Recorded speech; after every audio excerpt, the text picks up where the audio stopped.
सो Rawls law में हमने क्या देखा था कि अगर हम लिक्विड सोल्यूशन लेते हैं,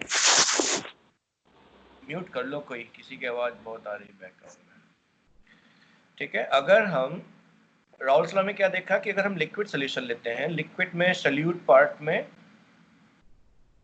तुम्हारा लिक्विड सॉलिड दोनों हो सकता है, and solvent will be liquid because it's a liquid solution.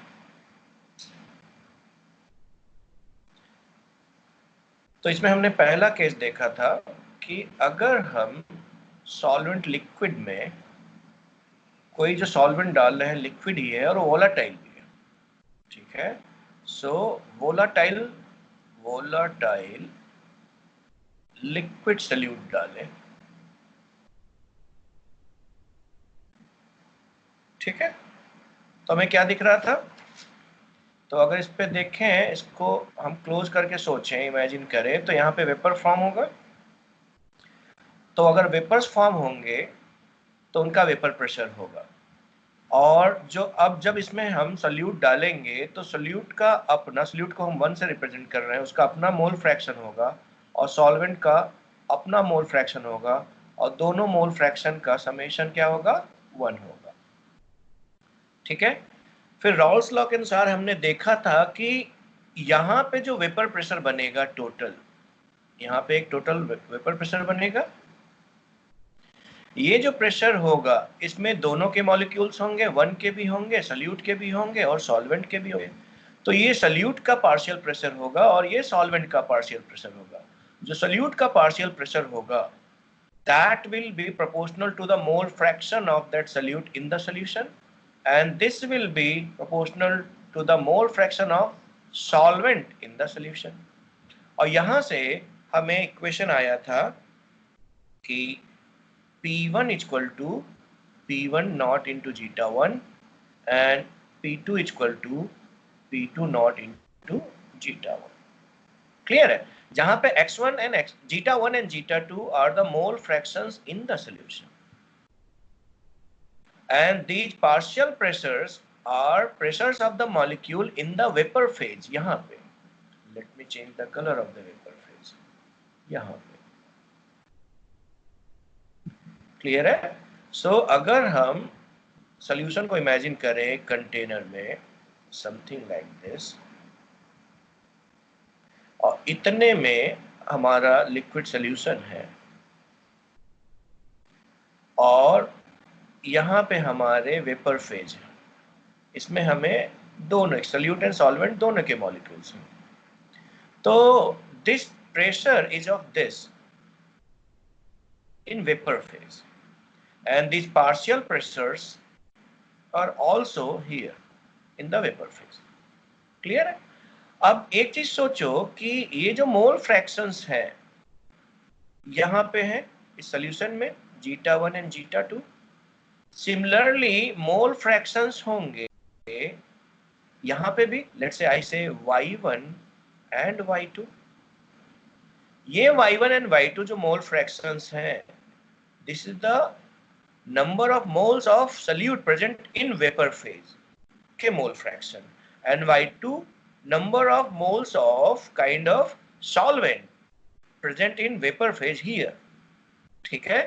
So this P1, we will not say this P1 is proportional to P0 into y1, but this partial pressure in vapor phase as per Rawls is directly proportional to the mole fraction of solute in solution phase, not in vapor phase।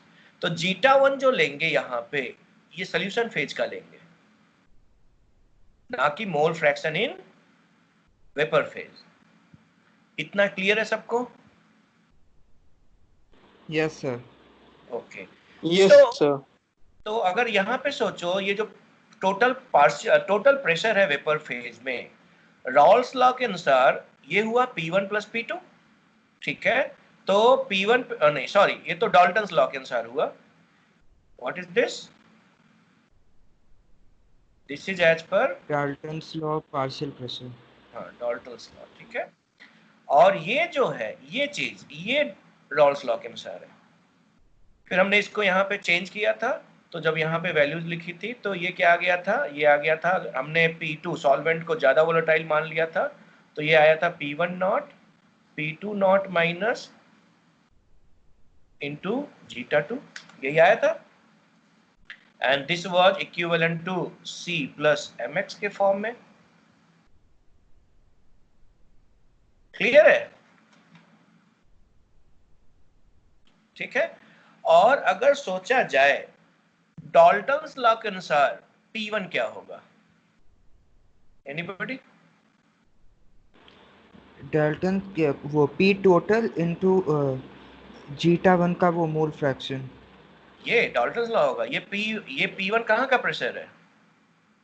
Liquid में, solution में। Hello, जो वे तो क्या होगा यहाँ पे? तो ये होगा पी टोटल जो इनटू, और मोल y1। क्लियर है कि नहीं क्लियर है? Yes sir. यस दोनों सर। से क्लियर है अभी? अगर डाल्टन्स लॉ के अनुसार इस पार्शियल प्रेशर को लिखना हो, यहाँ पे जो पार्शियल प्रेशर y1 के कारण बन रहा है यहाँ पे वेपर फेज में, डाल्टन्स लॉ के अनुसार total pressure into mole fraction of y1। Similarly P2 will be P total into mole fraction of solvent, that is Y2 in vapor phase. Clear है? But this P total will be equal to P1 plus P2 as per Dalton's law again. But अब अगर P1 को मुझे link करना हो solution में जो मोल fractions है उनके साथ, तब किस लॉ को यूज करेंगे?